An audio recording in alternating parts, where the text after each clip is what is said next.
Apple definitely surprised many of us when they unveiled the new, more affordable Apple Watch SE alongside their flagship, I guess I'll call it, the Series 6 Apple Watch. With an incredible price tag of the SE starting at $279 for the entry-level model, which I'm wearing currently right now on my wrist. And yes, there is an LTE cellular option available, which, fun fact, the LTE version of the Apple Watch SE is still a lot more affordable compared to the entry-level price of the Series 6 base model Apple Watch. So should you really buy a Series 6, or are you better off going with the SE Apple Watch? Well, let's go ahead and find out after my real-world experience with both of these devices. As I'm gonna go ahead and share you my thoughts, my experience from a consumer who happens to be a YouTuber, I guess, point of view, and I'll let you know if it's really worth going with the Series 6 or if I was really better off with just a regular SE. Let's begin. So side by side, really, both body designs are 100% identical, which is great. This means all the previous accessories that you may already have, maybe you are coming from like a Series 4, accessories are a lot more easy to come by, especially since the SE shares the same exact body. If I literally take a case from my midnight blue Series 6, I can fit it on the SE just fine, no interference issues whatsoever. And to be honest, when they're turned off side by side, again, they're 100% identical. The only big major differences are the internal specs, which actually shares more similarities than I was originally anticipating. As a fine example, both actually have 32 gigabytes of internal storage, which in my opinion is more than enough than anybody will need. They both connect with Bluetooth 5, so you could connect a pair of Bluetooth headphones or your AirPods without experiencing any latency whatsoever. They both have the same W3 chip, great for pairing. LTE is optional. The microphone and speaker are the same as well. Same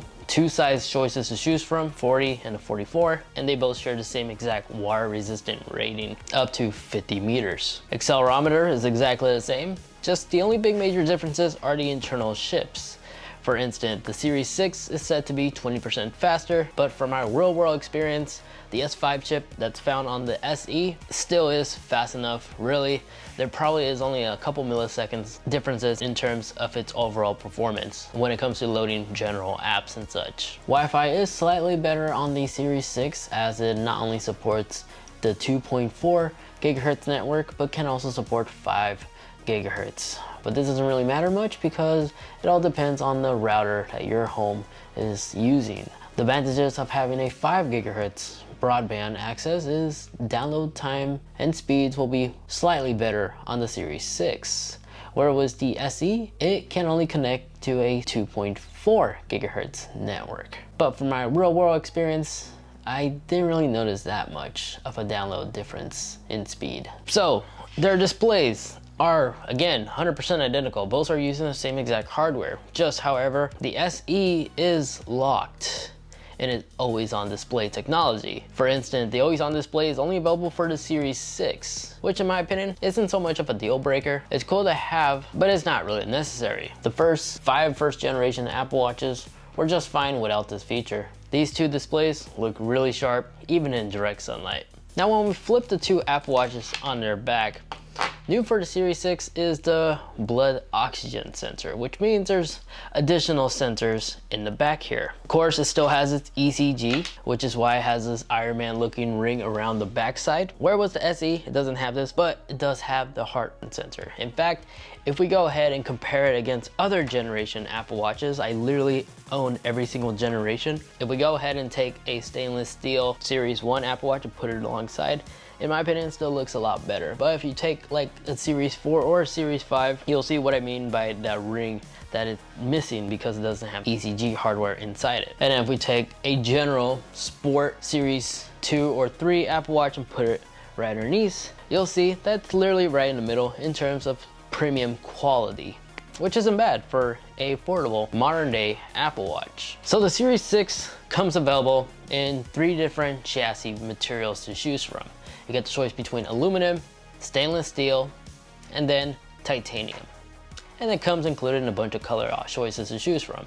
The one you see here, again, it's midnight blue. This is one of the new lineup colors that they added for the aluminum. And there also is a cool, unique product red version now available. The Apple Watch SE is only available in aluminum. So aluminum is the only choice that you really have, but you could get it in gold, silver, or space gray, which is what I have mine set as. You can also use the Apple Creative Suite, or whatever they like to call it, where you can actually personalize it a little bit more. You're able to swap the bands with even the more expensive ones. Like what I did was the Solo nylon loop, which pro tip, if you do the Apple printout, the thing that I learned, and hopefully you'll be able to learn from my mistake, is if it lands right there in the middle, just go one down. Trust me, if I'd done that, it wouldn't end up being super loose like mine did.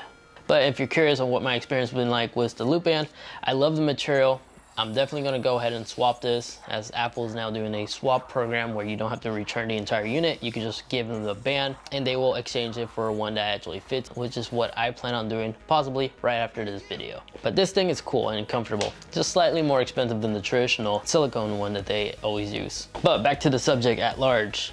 So yeah, really, the big differences between these two is it's just the internal software and specs. So even though the Apple Watch SE does not have a built-in ECG, it still is able to monitor your heart rate level. It can still do the sleep tracking just like the Series 6 and other Apple Watches on the latest version of watchOS 7. It still receives all the new watch faces that the Series 6 has. You still have the important safety features like fall detection. Just going with the Series 6, you do get an ECG and a blood oxygen sensor, which does automatically go on and will monitor your oxygen levels throughout the day, including when you're wearing it, when you're going to sleep. But the Series 6 does have the new U1 chip inside, which is said is going to be used to locate your device faster, hinting the new AirTag chip that's coming out soon. This watch already has this, so it's very likely to receive more new upcoming features. And then of course, both have the built-in compass. The decibel level monitoring capabilities, both have that. Auto workout support as soon as you start a workout.